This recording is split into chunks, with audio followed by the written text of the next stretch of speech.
Lagi sekali kita bertemu. Assalamualaikum kawan-kawan semua. Kali ni anak saya memang dah pesan, jangan jauh pada mic, duduk biar ke depan. Sebab saya ni suka kan kita macam maharaja gitu. Jadi kena tarik mic kan pergi ke depan. Jadi saya kata saya lagi selesa macam ni lah bercakap dengan anda semua. Pada minggu-minggu yang lepas kita dah cerita pasal hantu, kita dah cerita pasal pergi terawih di surau. Kali ni saya nak bercerita pula kami kecil-kecil dulu main pondok-pondok. Pernah main pondok-pondok tak? Pernah main, orang kata main kahwin-kahwin. Dulu kita kalau main, kita main pondok-pondok ni, dekat rumah saya tu, kat belakang tu macam lombong lah. Memang lombong tu mak-mak kita semua ni memang tak berapa minat lah kalau anak-anak jiran-jiran semua main kat situ. Tapi kita orang ni kan satu lorong tu, kita orang memang macam family lah. Bukan lorong, rumah saya tu Jalan F. Memang family, memang everybody know each other lah. Orang ni siapa. Saya ingat lagi kalau kita orang main masak-masak pondok-pondok tu, yang jadi husband, jadi suami dia always Nan. Kawan saya Nan tu, adik dia nama Maria. Jiran sebelah dia tu pula nama Mai dengan Mas lah. Tu kawan-kawan kita orang lah tu. Jadi adalah anak pakcik jari tu Jai nama. Jadi kita orang ni nak buat pondok-pondok. Suka. Kita dulu kan suka main pondok-pondok. Dan saya pernah pula cerita, kalau saya pergi tidur rumah busu saya dia ceras tu kan pasang kelambu. Tu kira macam pondok lah tu, seronok lah tu. Jadi yang kali ni Nan ni, yang lain tu akan buat pondok kat belakang rumah tu. Pergi carilah papan ke, pergi carilah zinc lama ke, kena ada tingkap, kena tempat masak. Jadi kita ni main masak-masak. Masak-masak tu kena real tau. Masak-masak tu kita orang ni ambil mak dia punya ikan bilis dengan bawang. Orang ni kan ambil minyak. Yang ini kan kebas, kita orang kebas lah beras ke, bawa lah kat situ. Periuk dia dengan tin sardin. Tin sardin tu kan lepeh tu jadi kuali. Goreng-goreng ke apa. Kalau masak nasi kan tin susu semua keluar. Kalau dapat yang baik lah. Elok lah. Kalau dapat yang bangsa main sakau apa jadilah. Tapi kena ada tempat tidur, kena ada bilik semua. Seronok kan main tepi lombong. Makanan dia senang. Bila dah ambil beras, bawang, cili, ambil sana rumah orang tu orang ni, dia punya sayur tu senang. Lombong tu ada kangkung. Itu yang dapat tahu kalau masuk ambil kangkung tu memang kena sebat lah adik mak. Tu cerita dia. Kalau nak mancing, masa tu tak adalah mancing, memang makan ikan bilis lah. Jadi bila kata main kahwin-kahwin tu, tapi yang pelik dulu-dulu, kalau sekarang nak main kahwin-kahwin anak-anak, jangan dibuat tabi'i. Jangan nak buat jangan buat tabiat. Kalau sama-sama kita tak apa, sebab kita memang macam adik-beradik memang betul-betul adalah pergi kerja balik. Itu kalau orang kata lepas makan tengah hari tu, lepas Zohor tu, agak-agak lah dalam pukul 2 lebih, pukul 3 tu memanglah kita orang main lah kat situ, main kahwin-kahwin tu. Siap ada kahwin, memang ada kompang, ada apa semua.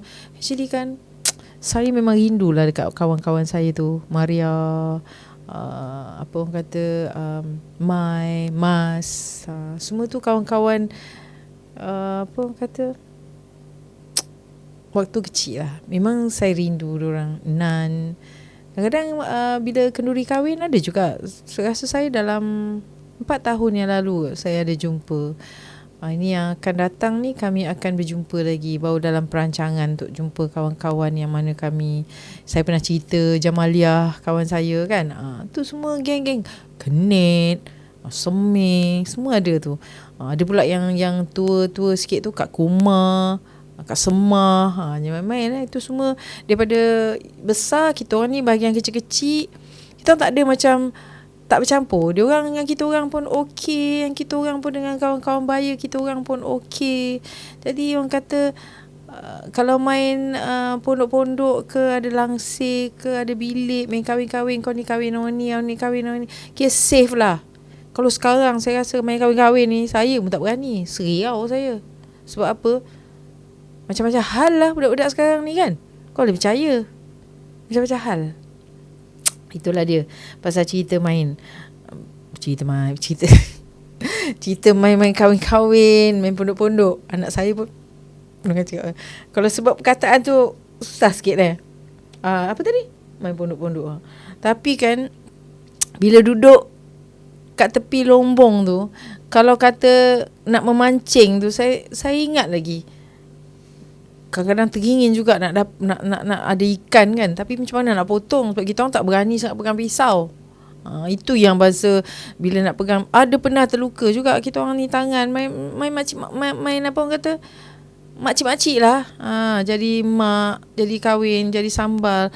Betul kan, balik tu kadang-kadang makan tak apa-apa yang kita main orang kahwin sampai termuntah kayak cerit beret mana ada dia buatnya. Itu yang mula tu. Satu hari tu kita orang main, dia cerita ni macam sambung-sambung. Kalau tuan kawan-kawan semua ingat, kalau dulu-dulu kita dengar macam yang pengaruh kita nak jadi main kahwin cerita pasal apa tau. Bila kita dengar radio, dulu kita dengar radio, dia ada drama radio. Drama radio cuma bunyi, orang kata bunyi pintu pun macam ketek.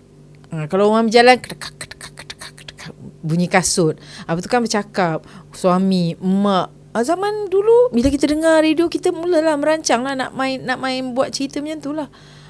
Kita dengar bunyi, tapi kita orang menjadikan kenyataan. Ada rumah, kahwin, betul-betul buat rambut. Kalau jadi pengantin tu, pakailah pengantin, kebas lah selendang mak, semua lari lah, bawa lari, orang ni bawa lari tu, semua ambil daripada rumah orang tu, orang ambil dari rumah ni, orang ni ambil daripada rumah orang ni. Jadi satu hari tu main seronok main pondok-pondok ni, main kahwin-kahwin ni, terlebih pukul 5. Dah lepas asar nak maghrib ni, mak dah risau. Jadi masa tu saya ada Abang Din ni, abang angkat saya ni. Dia ni tempang sikit lah. Dia akan datang. Dia kata, kau ni buat apa kat sini? Dia kata, pukul berapa ni? Mak kau cari kau ni. Pergi balik sekarang. Dia kata, balik kan kau kena bersebat. Tapi sebenarnya memang balik tu mak saya nak sebat dah. Sebab ni dah seminggu ni main kahwin-kahwin, main kemah-kemah, main makcik-makcik apa semua ni. Memang kena dah. Mak saya memang dah standby. Ni abang Din saya ni dah memang kira abang long lah, abang yang tua. Dah memang budak-budak ni balik ni memang kena lah. Mak dia dah mengamuk mencari, dengan tak ingat nak makan. Sebab apa? Pernah cari beret, makan tak apa-apa kat situ. Kita orang masak, kononnya masak nasi tak rasa beras pun, tak rasa nasi pun. Orang kata masih rasa beras lagi. Air tak apa-apa ambil kat rumah, jadi balik rumah memang mak tu dah tunggu dengan apa tahu? Yang marah dengan pipe tu, batang pipe tu. Itu memang sedap kena tu. Balik tak pun mak saya akan capai penyapu jauh batang pipe plastik. No, getah pipe. Kalau batang pipe nanti anak saya dah panik. Kau kata plastik, pipe air tu kan, plastik tu. Itu dah standby mak saya tu. Ataupun penyapu. Orang dulu penyapu bukan kayu. Orang dulu penyapu dia pakai macam rotan-rotan tu, bulu-bulu kat depan tu kan. Sekarang vacuum lah apa semua. Itu memang kena balik. Sekali saya balik, mak saya, orang dulu kan Kemban dah tunggu kat rumah dah. Tadi nak balik? Begini. Dah kira dah duduk kat rumah tu. Dah ada rumah sendiri. Masuk dalam rumah, apa lagi, mak saya pun sebat lah kita orang. Sebat ni kakak saya ni dengan saya ni kena sebat. Tapi Abang Din ni, dia dah tahu mak saya akan bantai. Sebab mesti mak ni kan nanti dia orang ni balik memang kena. Jadi dia akan peluk lah kita orang ni. Sudahlah makcik. Dia yang kena belasah sebenarnya. Kita orang ni kena seliang kedua ke dia. Kenalah. Kena belasah apa semua. Kakak saya ni dia pandai. Mak saya kan orang tu kan berkemban belasah kan. Dia akan tarik kain mak saya ni. Ampun mak. Mak saya ni dengan orang kata berkemban tu. Sorak satu pegang kurang dah sakit. Satu pegang kain takut terbogel. Belasah. Bantai kakak saya ni. Ampun mak. Saya pula lain. Ini memang saya ni tak tahu kenapa. Bila mak saya sebat saya ni, saya tak lari. Saya diam. Saya akan berdiri tegak. Saya tak menangis. Memang saya tak menangis. Mak saya sebat 2-3 kali liang. Bila you stand still, mak you sebat 2, 3 kali, 4 macam tu je lah yang kuat. Sebab you duduk situ, you tak pergi mana, tapi kena tahan lah. Memang tarik nafas lah. Itu pasal main lombong, tak balik rumah sampai ke petang, dah seminggu. Itulah kena. Agaknya 2-3 hari mak tu bagi, okey lah, biarlah main. Sekali hari keempat, budak-budak ni dah hari nak dekat seminggu, Abang Din dah pergi cari, apa lagi kena sebat. Yang saya katakan, saya yang tak menangis ni, yang duduk stand still ni, demam. Lepas tu saya akan demam sebab saya tak menangis, saya tak lari, biar mak saya pukul. Kakak saya ni, itulah dia akan guntai mak saya, bogilkan mak saya. Mak saya terkicai-kicai lah. Abang Din ni pun kena lah, dia peluk, sudahlah makcik, sudahlah, dia peluk, dia pun kena sebat. Dia biar, dia sanggup. Saya sayang dia. Saya ingat dia, saya sayang dia. You know, rindu kat dia. Dia akan peluk lah. Mak saya ni belasah tu kenalah belakang dia, ke tangan dia ke. Bila mak saya dah geram ni, mak saya ni jarang pukul, tapi sekali dia geram tu, kau terimalah kau padah dia kan. Jadi saya ni demam. Bila demam, tidur dalam bilik. Saya tak makan, saya tak nak minum, tidur dalam bilik. Sakit, badan memang sakit. Paip getah tu dengan penyapu terlepas, paip getah kena tarik kakak tu, capai pula penyapu kan. Tu terlepas, tidur, tak buat apa. Jadi mak saya pun datang. Mak saya yang menangis. Mak kata, makanlah, ajak makan. Tak nak saya mengirim sebab demam kan. Itulah mak saya kata, kau ni, siapa suruh tak nak dengar cakap mak. Dia kata, kan dah kena pukul. Sebab saya ni memang orang kata anak manja jugalah saya ni. Mak saya tu kalau nak keluar dengan bapak saya tu kena menyuruh-nyuruh. Sebab apa? Orang kata kalau dah siap-siap tu, saya pun siap ni. Kakak saya akan mandikan saya, dah pakat lah. Pakat, siap. Tiba-tiba saya tengok mak bapak saya dah tak ada. Abah mana? Mak mana? Dah keluar. Saya akan menangis lah, marah. Tapi saya punya perangai, saya simpan tu. Saya simpan benda ni, mesti akan terjadi lagi benda ni.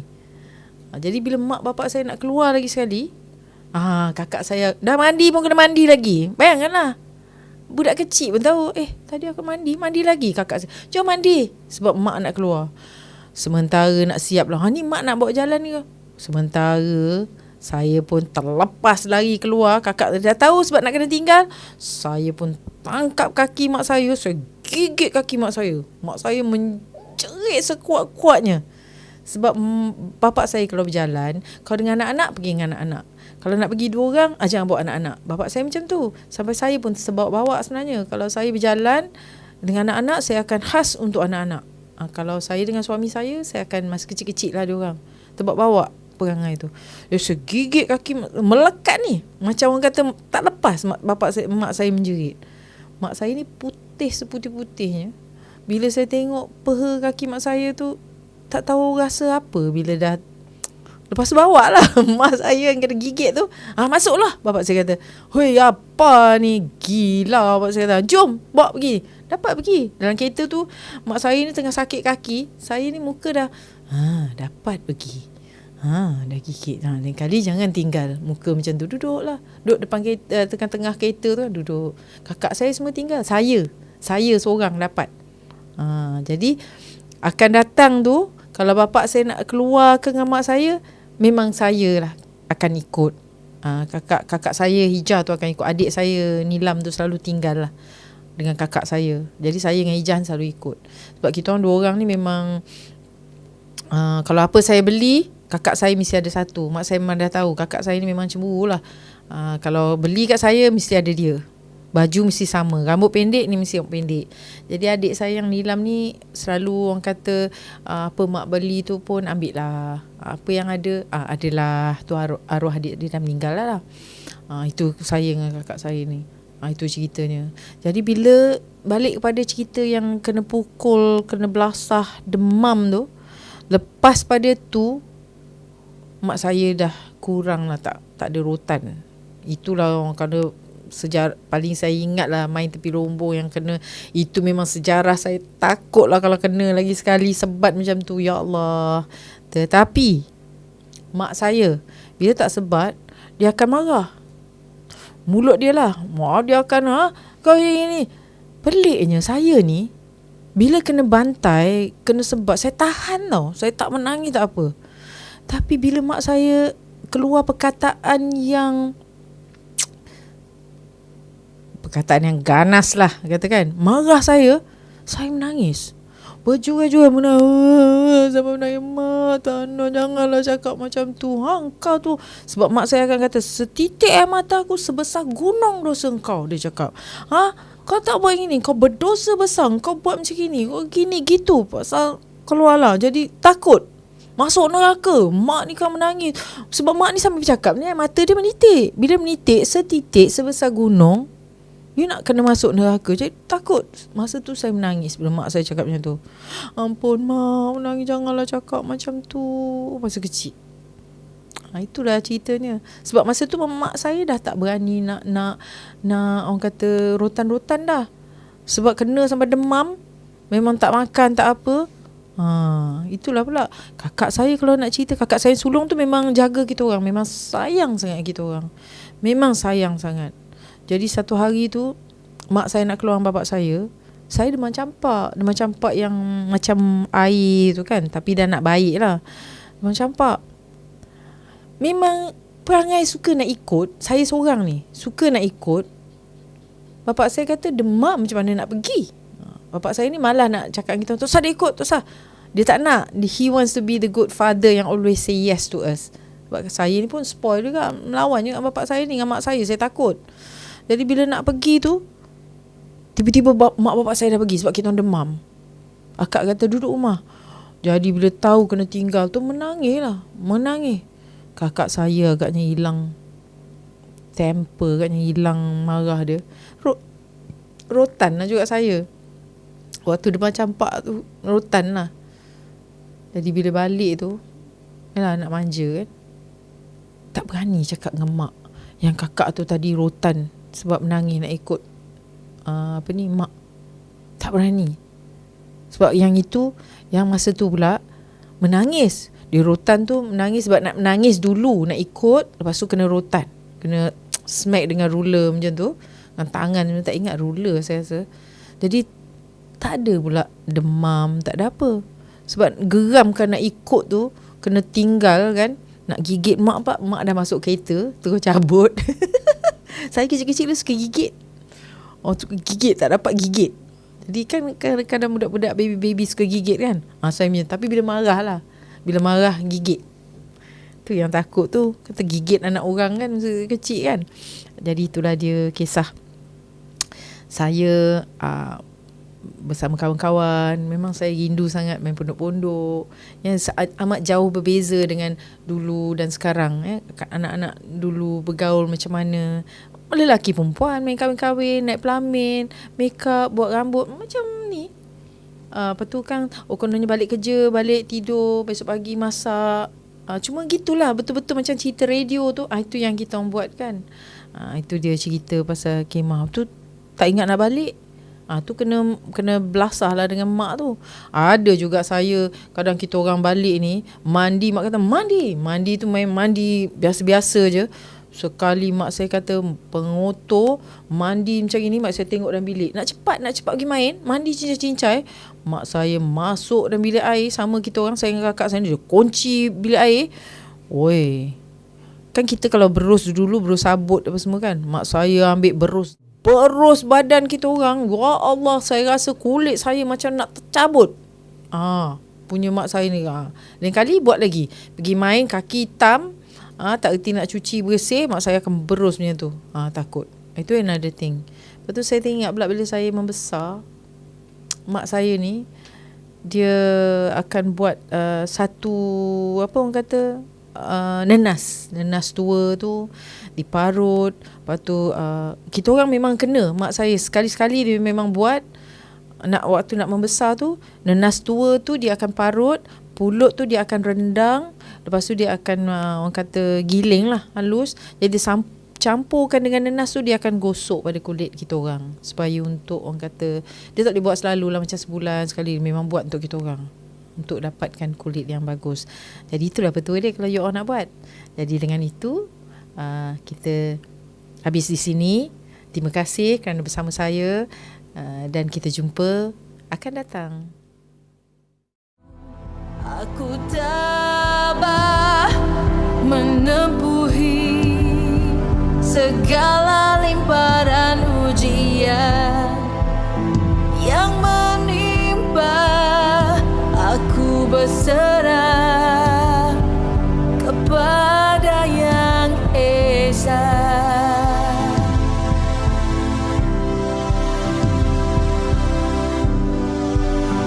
Inilah rintihan pengorbanan